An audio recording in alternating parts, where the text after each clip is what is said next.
Hi, everyone. This is Dr. Christiana Best, host and creator of the podcast Inside Out, Outside In. This podcast was developed for and by colleges and universities. It is guided by the themes of diversity, inclusion, and equity. The goal of the podcast is to educate, inform, build community, and inspire change while centering the voices and experiences of people of color. The contents of this podcast do not represent any college or university.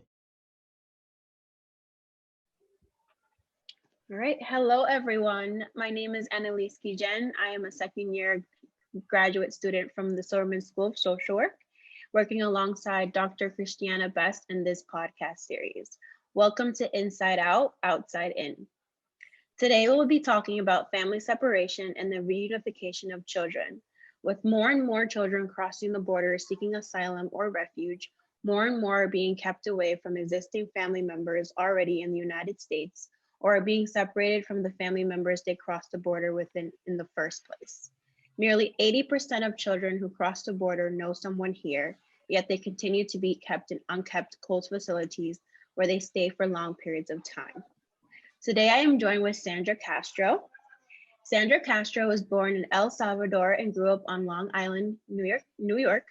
She is currently the Assistant Dean for the undergraduate programs in the College of Professional and Continuing Studies at Adelphi University. She is also a part-time faculty member of the Sociology Department and the former program coordinator for the BA in Social Science at Adelphi. Sandra is graduating with a PhD in social welfare from the CUNY Graduate Center this June 2001. So congratulations to her. Her dissertation is on Tears, Trauma, and Transformation, Central American Mothers' Experience of Violence, Migration, and Family Reunification, focuses on the reunification experience of Central American mothers with their children after years of separation. Sandra began her professional career as a community organizer, working with Maya, if you could help me pronounce this. Celtal. Celtal, indigenous woman in Chiapas, Mexico from 1999 to 2008. And since returning to New York, she has been active in supporting various immigrant rights and social justice organizations in New York from 2009 to the present. So welcome, Sandra. Thank you so much, Annalise. Thank you for the invitation to join this podcast. Thank you. So we can get started. So I guess for our audience, what has your work been doing to address this issue on family separation and the reunification of children? So I have spent the last couple years doing some research for my dissertation on the experience of Central American transnational mothers who have come to the US, left their children in their home countries, primarily in the Northern Triangle countries of Guatemala, El Salvador, and Honduras, and have come here to look for work. Obviously a very difficult decision, leaving their children and their families behind, but a very necessary one in order to support their children by any means necessary. So I've looked at the experience of moms here in Long Island, New York, and not only of their experience of migration and separation, although I've covered those facets, but also what happens after separation and with reunification. So looking primarily at the experience of reunification after years of separation. Yeah, and that sounds like really hard work for sure. And for the audience who might not really know exactly why these mothers are, coming into the United States, can you give us a little bit more information about the reasons why they're leaving their countries? Yeah, so it's really interesting, the history of especially these three Northern Triangle countries in Central America. Guatemala and El Salvador had really long-standing wars. Guatemala had a war from the 1970s to the mid-90s, where their indigenous communities were targeted, a sort of a cultural genocide of indigenous communities, and a state repression, really. And then in El Salvador, we had a civil war from 1979 to about 1991. And so this context of structural violence, right, that really created the conditions for violence at all levels, right? Obviously from that exasperated poverty. You have violence from multiple institutions and families, and then indirectly affecting families. So on the one hand, you have people fleeing this violence, right, as refugees, but then when coming to the US in the 80s, Salvadorans especially were not recognized as refugees. Less than 3% were granted asylum status, and that had to do with the political, obviously, relationship that the U.S. had in its role in the Civil War in El Salvador and also in Guatemala. So you have a context of war, you have a context of violence, right? And that really exasperates conditions of poverty, social dislocation,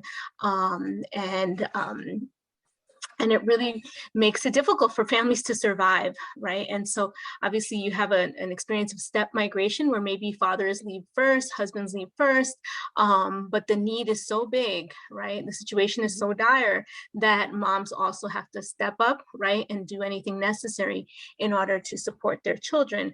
And obviously it's a collective decision. It's not just one that people make from one day to the next, oh, I'm gonna leave.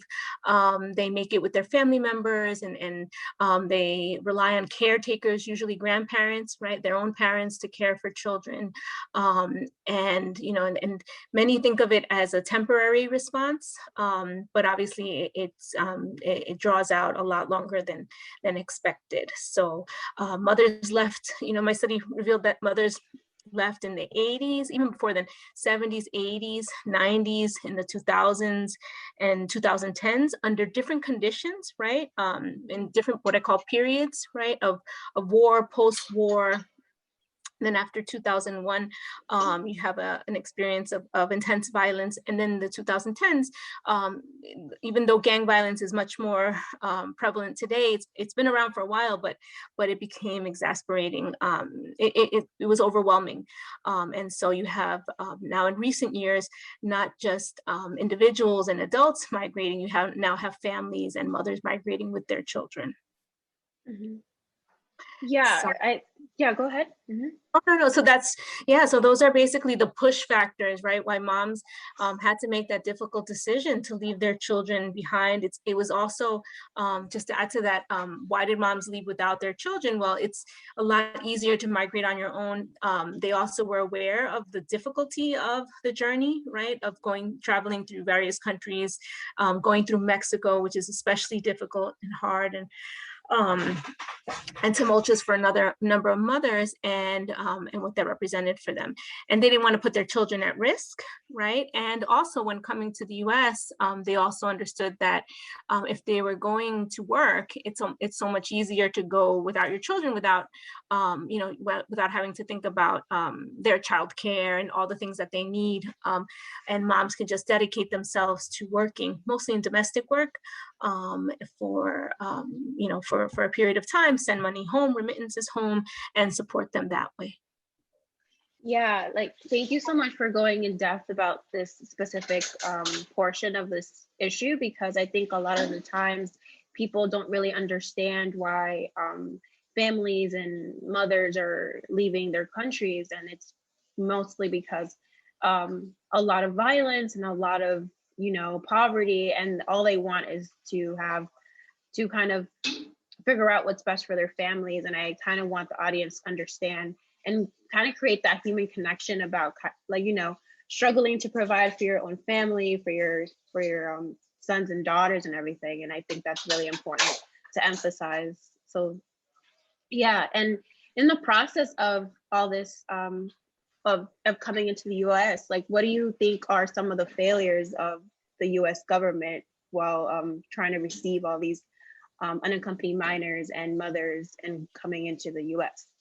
Well, I think there's been a long history of issues with our immigration policy, primarily since the 1965 Immigration Act that was supposed to lift all the quotas for countries it was also supposed to give preferential treatment, one to refugees and two to families for family reunification.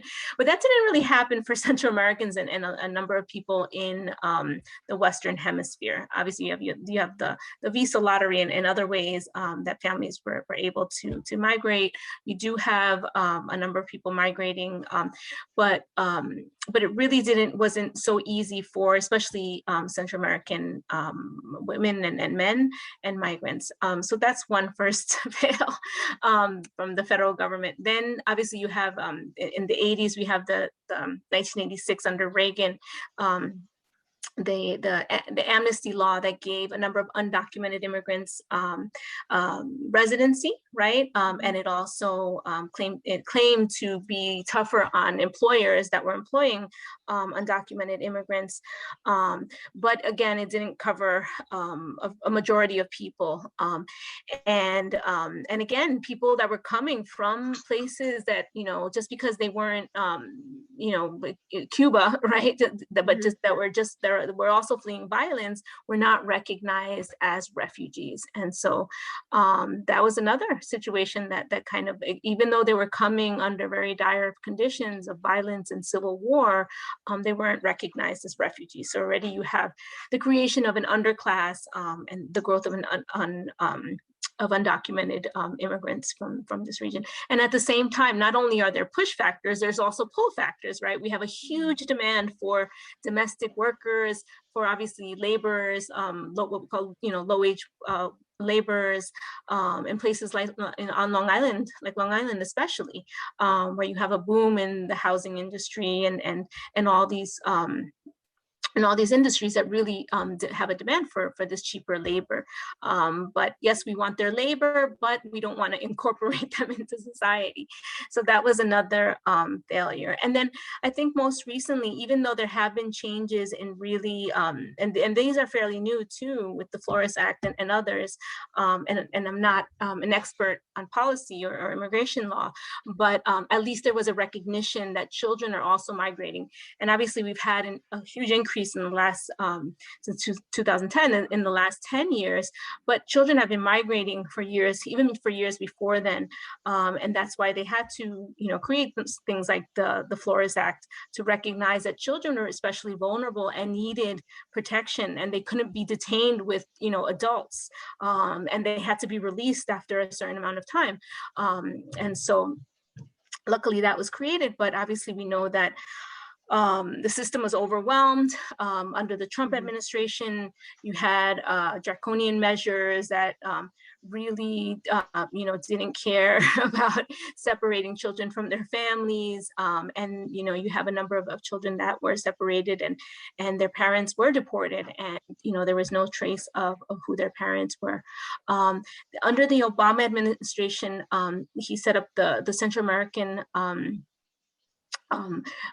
Minors Act, I'm getting it wrong, CAM, where it allowed for legal and safe migration of minors that had parents that were residents or citizens in the US. That only lasted like a year. As soon as Trump came into office, he slashed that. Biden just reinitiated that.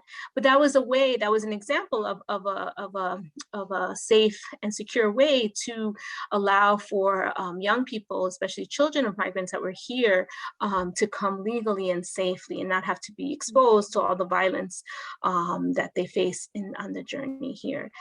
So there's been a number of failures, and I think primarily the lack of political will, right, by Congress and by our federal administrations, right, right now Biden, Trump, Obama, and mostly them, and also George Bush before him, in really thinking and developing a pathway to citizenship for the the millions of undocumented folks that are in the U.S., for those that have temporary protected status that receive TPS, in situations, dire situations in these countries, not just places like El Salvador, Honduras, but also places like Haiti, and other places that have suffered because of natural disasters and other issues, and DACA. So I think, it's time, the executive orders are great, but again, something has to be done that's more permanent and stable in response to our need.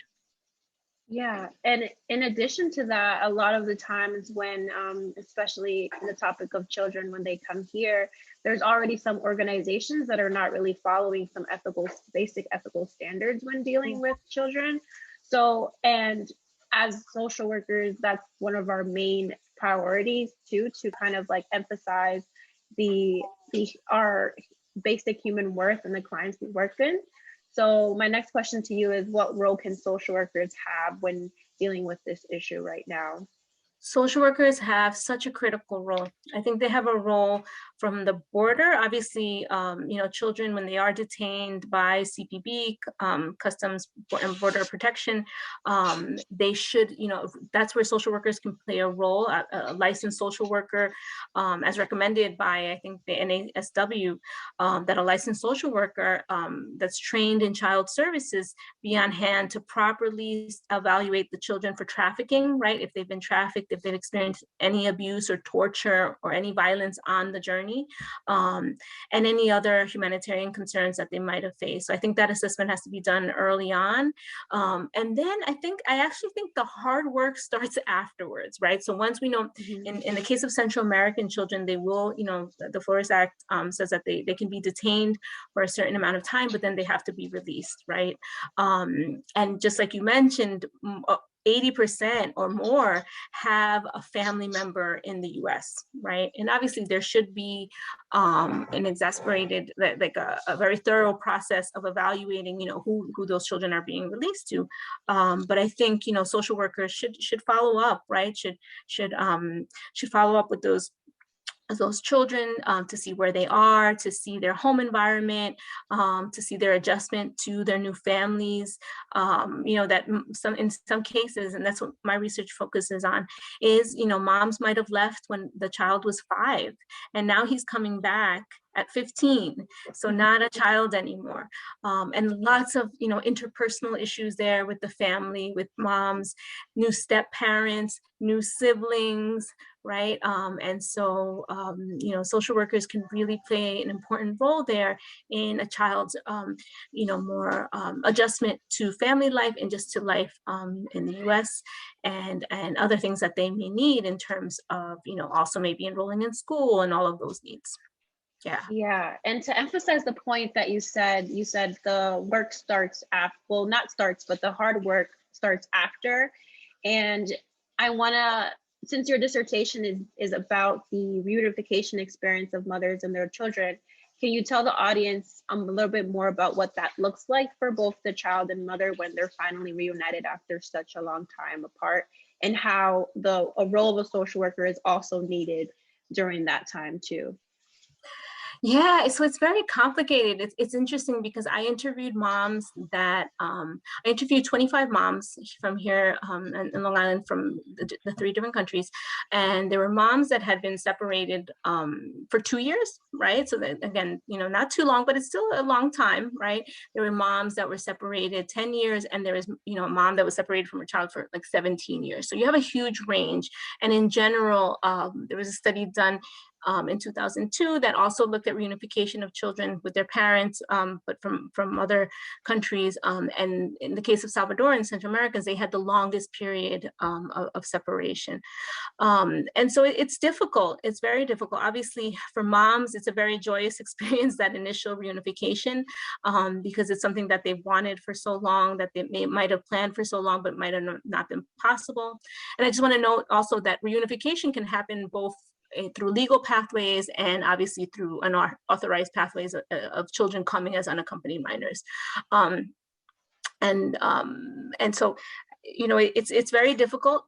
for moms, I think especially, but also for children, right? And so a number of the studies that have been recently published in migration studies have looked at what it's like for children. For children, they might have grown up in their home country with grandparents as their main caretakers. And so there's a second separation for them, right? They had that first separation from mom early on, and then grandma raised them, or grandpa, or maybe an aunt, or close family member, and then they have to be separated from them, right? And so the research looks at the age of reunification, what it's like for a child, what it's like for an adolescent, for a teenager, for a young adult, and how, depending on the age, the reunification experience can be very different. In some cases, children came with their a little bit older, like maybe older teens, and came with their own children.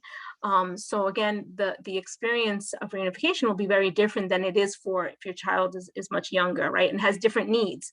A younger child will need, support in getting into school, and will obviously have a number of issues, maybe in terms of being a little bit more rebellious. A lot of the moms shared that their children, were not shy about telling them, mom, you left me, you abandoned me. And then moms finding out that things happened to them while they were gone. So it's an extra source of guilt, a huge source of guilt on moms that sacrifice so much for their children just so they could be okay, so they can send remittances, so they can have food and good food, and they can have good clothes, and they can go to school. But then finding out that something terrible happened to them, some form of abuse, and that being especially difficult for moms. So it's very challenging, and it's I think it's a process before moms can and children can readjust to each other and their lives together, on top of everything else that's going on around them in terms of their immigration issues, getting into school, learning English, and just the challenges of teenage and young adolescent life, and then moms still, in many cases, still working a full-time schedule, still cleaning 2 or 3 houses, and having to balance and all of that. Yeah, it's so far everything we've talked about has really, it's not easy to kind of rewrite a process that has such history and such embedded in our society, that we kind of forget the importance of kind of guiding our immigrant undocumented population into a more accepting society of them, because all they want is to strive for their own successes and their own opportunities for a greater life. So hearing you kind of, explaining everything that goes on, both political, both emotional, psychological, is heartbreaking. But I do want to kind of emphasize to the audience too that although this is very challenging work, it's not impossible work. And I feel that once we continue to kind of educate ourselves in this issue, we can hopefully work towards providing a better routine, or a better, I guess, what's the word, a better process to make this easier on immigrant undocumented populations. And I want to also talk about the kind of mental health aspect of this all, because like you said, reunification itself, with being separated with so long, does cause a lot of emotional toll. So what do you think are some ways that we can help with the mental health aspect of this issue? I think so. I was able to, one of the organizations, so the women that I interviewed, I recruited mostly, not all of them, but mostly from 3 organizations. One is an organization, Sepa Mujer, which provides legal services and counseling for women that have been victims of domestic violence. And they also have incredible, so it's not just service driven, they also have like leadership building programs and member driven meetings and events. And the other two organizations, so that was one. The other organization was the Central American Refugee Center, which is mostly a legal service organization. They had a family support group for recently reunited families, in addition to the legal services that they do for immigrants. And then there was the Workplace Project, which helps primarily with issues related to labor and like, you know, wage theft and issues like that. And they had a domestic workers cooperative. So in addition to like these, you know, very straightforward services, legal services, you know, filing a complaint against an employer that might have not paid you or, you know, fired you, and other things like that, like, or ESL classes, they had, you know, both, they had collective spaces, you know, that were, you know, even though they weren't, you know, labeled as, you know, therapy, they were support groups, right? Mm-hmm. And they were support groups where, you know, moms came together with other moms or with their families and their children to provide, you know, sometimes they were around different issues like, oh, you know, what does this law mean? Or, you know, what's the public charge, and just like more informational. But at the same time, you know, it created a collective space of support between women that were experiencing something very similar. And it helped build their leadership. And the women in my study actually attested to that. They spoke about how these spaces meant so much for them to learn, to have new information that was important for them and their families and their children, for them to advocate for themselves so that they weren't scared when they had to go, you know, enroll their children in school, so that they can speak up to, you know, if something happened, you know, with the police or in the community, and it created leaders out of them, and, you know, it gave them that kind of, I think that the knowledge and, you know, the collective power to do so much afterwards, right? And so I think collective spaces of peer support are important. And I also think that therapy, right? Individual therapy is so important.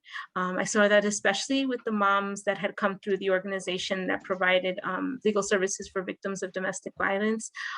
They spoke about how important it was for them to receive that individual therapy because of all of the abuse and the violence that they had lived through, and mostly in relationships, right, through of experiences of domestic violence. But also what we see, especially with this population, is not just you know, just a history of violence from their home country and the journey. You hear these terrible stories of sexual assault and abuse and, you know, kidnapping and horrible things, and they carry that trauma all the way here, right? And then, you know, even when their children are here with them, they have to relive that when they hear of their own children's experiences of trauma. So, and that really requires individual therapy and support. Yeah, I agree.